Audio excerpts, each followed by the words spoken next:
The church of South India diocese of Medak holy trinity church Bollaram సమర్పిస్తున్న అనుదిన వాక్య ధ్యానాలను వీక్షిస్తున్న ప్రియాతి ప్రియమైన ప్రేక్షకులందరికీ మన రక్షకుడైన యేసుక్రీస్తు ప్రభుని పేరట హృదయపూర్వక స్వాగతం. లేబియా కాండం నుండి మన ప్రియులు పెద్దలు శ్రీమతి జె పద్మలలిత జనార్దన్ గారు మనకు అందిస్తున్న ధారావాహిక సందేశాలు మనం వింటున్నాం. లెంట్ కాలంలో శిలువ ధ్యానాలకు అనుసంధానంగా ఈనాటి సందేశాన్ని మనం విందాం. ముందుగా ఈ భక్తి గీతం.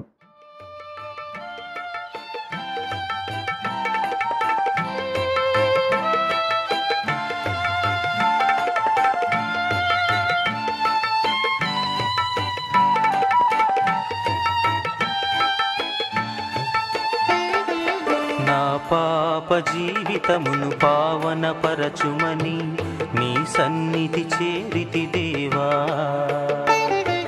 నా పాప జీవితమును పావన పరచుమని నీ సన్నిధి చేరితి దేవా.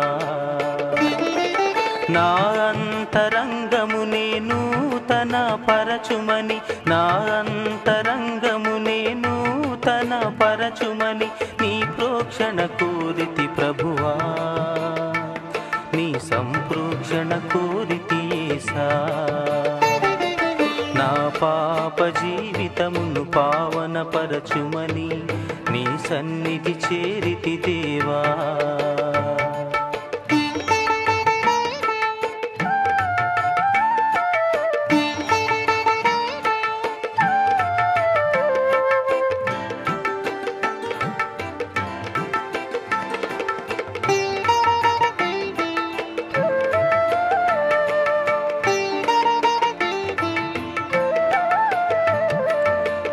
సింహాసనమెదుట నీ దివ్య సముఖమున నీ మహాదూతలు చేరి, పరిశుద్ధుడు పరిశుద్ధుడు పరిశుద్ధుడని నీ గాన ప్రతిగానము చేయా.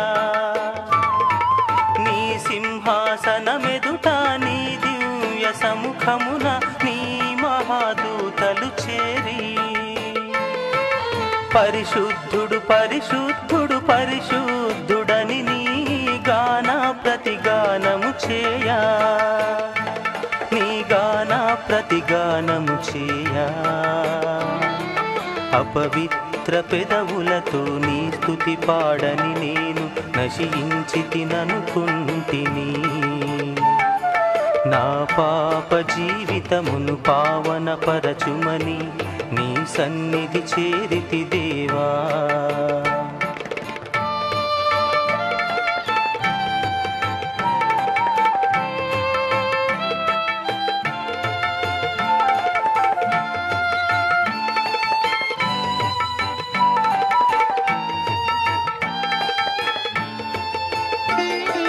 నీ మందిరములో నీ పరిశుద్ధులతో నీ మహిమను నే గాంచుటకు, నీవే ఈ సృష్టిలో ఘనత ప్రభావములకు అర్హుడవని కొనియాడుటకు. నీ మందిరములో నీ పరిశుద్ధులతో నీ మహిమను నే గాంచుటకు, నీవే ఈ సృష్టిలో ఘనత ప్రభావములకు అర్హుడవని కొనియాడుటకు, అర్హుడవని కొనియాడుటకు.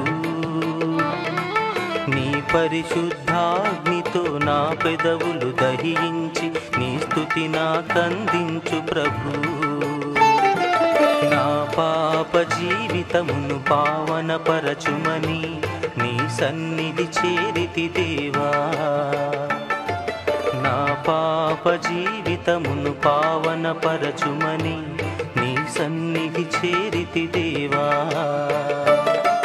నా అంతరంగమునే నూతన పరచుమని, నా అంతరంగమునే నూతన పరచుమని నీ ప్రోక్షణ కోరితి ప్రభువా. నీ సంప్రోక్షణ కోరితి యేసా. నా పాప జీవితమును పావన పరచుమని నీ సన్నిధి చేరితి దేవా. నీ సన్నిధి చేరితి దేవా. నీ సన్నిధి చేరితి దేవా.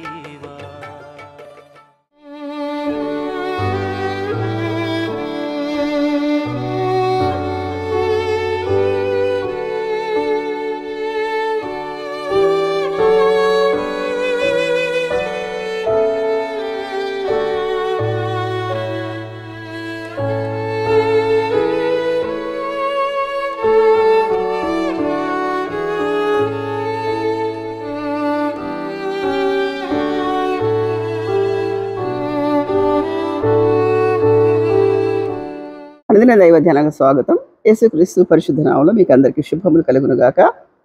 వాక్కురూపుడా నీకు వందనాలు, స్తోత్రాలు. వాక్యం మీరు గనుక మేము ప్రత్యక్షపరచుకుంటే మేము సరిచేయబడాలని మీ దగ్గరికి చేరాలని ఆశపడుతున్నాం. నాయన సహాయం చేసి కనికరించి కృప చూపమని, ఇది ఎవరికి చేరుతుందో వారికి వృద్ధిలోకి వచ్చి వారికి మేలు కలిగినట్లు సహాయం చేయమని నజరేయుడైన యేసుక్రీస్తు పరిశుద్ధ నామములో ప్రార్థన చేసి వేడుకుంటున్నాము పరమ తండ్రి. ఆమెన్. బలుల్లో దహన బలి, నైవేద్య బలి, పాప పరిహారార్థ బలి, సమాధాన బలి నేర్చుకున్నాం. ఇప్పుడు అపరాధ పరిహారార్థ బలి, దానిలో ఉన్న అంశాలు నేర్చుకుందాం. ఇది లేవియాకాండం 5వ అధ్యాయంలో. ఇది అనేక విధములైన పోలికలు కలిగి పాప పరిహారార్థ బలికి చాలా దగ్గరగా ఉంది. పాప పరిహారార్థ బలి హృదయంలో నుండి బయలుదేరి పాప సంబంధమైన వాటినన్నీ ఒప్పిస్తుంది, హృదయంలో నుండి వచ్చేది. అపరాధ పరిహారార్థ బలి వెలుపటి పాపాన్ని, వెలుపటి కార్యాలనంతా కూడా దానికి సంబంధం కలిగి ఉంది, ఎలా ఒప్పుకోవాలి. ఈ రెండు కూడా ఒక 2 అంశాలు ఉంటాయి ఇందులో. ఒకటి, అవిశ్వాసాన్ని బట్టి ఒకవేళ పాపం చేస్తే అది అపరాధం. తెలియక చేస్తే, తెలియక దాని లోపల అంటే తీవ్రత తెలియక తప్పు చేస్తే అది అపరాధం. అసలు పాపం చేస్తే మొదటి తిమోతి పత్రిక 1వ అధ్యాయం 13వ వచనంలో చూద్దాం. తిమోతికి రాసిన మొదటి పత్రిక 1వ అధ్యాయం 13వ వచనం చదువుతాను నేను, చూడండి.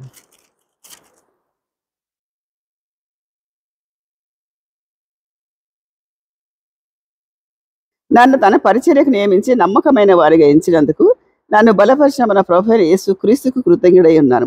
తెలియక అవిశ్వాసం వలన చేసింది గనక కనికరింపబడితిని. తెలియక అవిశ్వాసముతో చేస్తే కనికరించబడతారు, అది కూడా అపరాధమే.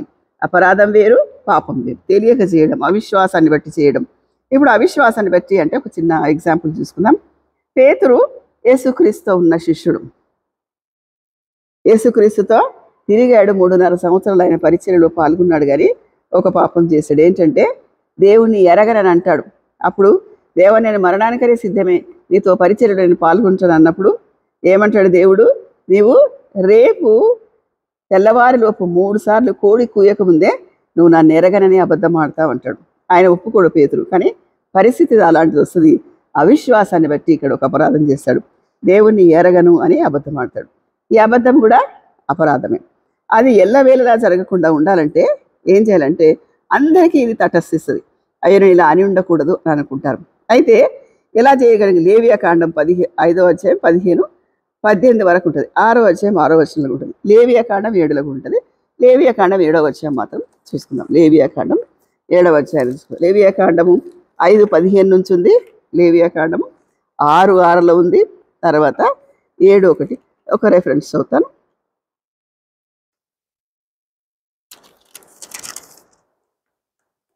7వ అధ్యాయం 1వ వచనం. అపరాధ పరిహారార్థ బలి అతి పరిశుద్ధము. దాని గురించిన విధి ఏమనగా, దహన బలి పశువులను వధించు చోట అపరాధ పరిహారార్థ బలి రూపమైన పశువులను వధింపవలను. బలిపీఠం చుట్టూ దాని రక్తమును ప్రోక్షింపవలను. దానిలో నుండి దాని క్రొవ్వంతటిని, అనగా దాని క్రొవ్విన తోకను, దాని అంతరంలో నుండి కొవ్వును, 2 మూత్ర గ్రంథులు, ఇవన్నీ తీసేయాలంటున్నారు అనమాట. ఈ అపరాధ పరిహారార్థ బలి చాలా పరిశుద్ధమైనది అని చెప్తున్నాడు. ఈ అపరాధ పరిహారార్థ బలం ఏంటంటే అవిశ్వాసంతో కానీ లేకపోతే తెలియక చేయడం. ఇప్పుడు యోనా భక్తుడు ఉన్నాడండి. యోనాని దేవుడు పిలిచి, ప్రవక్తను పిలిచి, నినివే పట్టణపు దుర్గతిని ప్రకటించు, నినివే ప్రజల నాశనం కాకుండా అక్కడికి వెళ్ళి సువార్త ప్రకటించమంటాడు. అప్పుడు యోనా నినివేకి వెళ్ళకుండా తర్షీషుకి వెళ్తాడు. ఎందుకంటే దేవుడు నేను వెళ్ళి ప్రకటిస్తే కనుక అక్కడ ప్రజల దోషం కొరకు ప్రార్థన చేస్తే దేవుడు తప్పకుండా వాళ్ళని అంగీకరిస్తాడు, వాళ్ళ పాపాలు క్షమించేస్తాడు, నినివేకు ఆయన దుర్గతి నుంచి విడిపిస్తాడు అని ఆలోచన చేసి ఆయన నినివేకి వెళ్ళకుండా తర్షీషుకి వెళ్తాడు. ఇది ఏంటిది? ఇది అవిశ్వాసమా? కాదండి. తెలియకనా? కాదు. ఈయన ఇక్కడ అపరాధం చేసి ఒక జనాంగాన్ని పాడు చేయాలనుకుంటాడు. అప్పుడు ఒక సొర చెట్టును మొలిపించి అక్కడ దేవుడు ఆయనకు ఒక పాఠం నేర్పిస్తాడు. ఈ అపరాధ పరిహారార్థ బలి ప్రతి నిత్యం మన జీవితంలో తటస్థించే చాలా ఛాయలు మనకు కనిపిస్తాయి. మనం అనుకోము ఇది అపరాధం అని అనుకోము. అపరాధం అంటే ఏంటి? తెలియక చేయడం, అవిశ్వాసాన్ని బట్టి చేయడం. అవిశ్వాసాన్ని బట్టి చేశాడు అనుకుంటే, లోతు అబ్రహాము ఒకే దగ్గరే ఉన్నారు. అబ్రహాము విశ్వాసులకు తండ్రి అయినాడు. లోతు ఆయన చాలా భయంకరమైన చరిత్ర కలిగి ఉన్నాడు. ఎందుకు? ఆయన పక్కకే ఉన్నాడు కదా, ఆయనతో సహవాసం చేశాడు కదా, తెలియలేదు అనడానికి కాదు, కానీ అవిశ్వాసాన్ని బట్టి ఆయన అంధుడయ్యాడు. లోతు తనతో కూడా ప్రయాణం చేస్తాడు, కానీ తను ఎన్నుకున్న మార్గం వేరు. ఆయన యోర్దాను నదీ ప్రాంతం లోతొచ్చిన సస్యశ్యామలంగా ఉన్న ప్రాంతం తీసుకుంటాడు. అబ్రహాము ఒక చాయిస్ ఇస్తాడు ఆయనకి, నీకు ఏది కావాలో అది చేసుకో. ఈ అపరాధం ఎక్కడంటే మన ఎన్నిక, మన సెలెక్షన్, మన మాట, అనాలోచితమైన మాట, ఇవన్నీ కూడా అపరాధం. అపరాధాల గురించి నేర్చుకుందాం. ఈ అపరాధ పరిహారార్థ బలి గురించి 7వ అధ్యాయంలో ఉంది. 6వ అధ్యాయం 6వ వచనంలో ఉంది. 6వ వచనం ఏంటిదంటే, అతడు యెహోవాకు తన అపరాధ విషయంలో నీవు ఏర్పరిచిన వెలకు మందల నుండి నిర్దోషమైన పొట్టేలను యాజకుని యొద్దకు తీసుకొని రావలను. ఇక్కడ మనం ఏ వాక్యం చదివినా కూడా పరిశుద్ధత, పవిత్రత మాట్లాడుతుంది. పరిశుద్ధమైన దాన్ని అర్పించాలా. దేవుడికి ఏది అర్పించాలా? నీ ధనం అవసరం లేదు, నీ టాలెంట్ అవసరం లేదు, కానీ నీ పరిశుద్ధమైన హృదయం కావాలా. అందులో దేవుడు నివాసం చేస్తాడు. అందులోంచి మాట్లాడతాడు. ప్రత్యక్ష గుడారం అర్థం కూడా అదే, మీ మధ్య నివాసం చేస్తాను, మీకు సమీపంగా ఉంటాను. వాళ్ళ సైన్ ఏంది?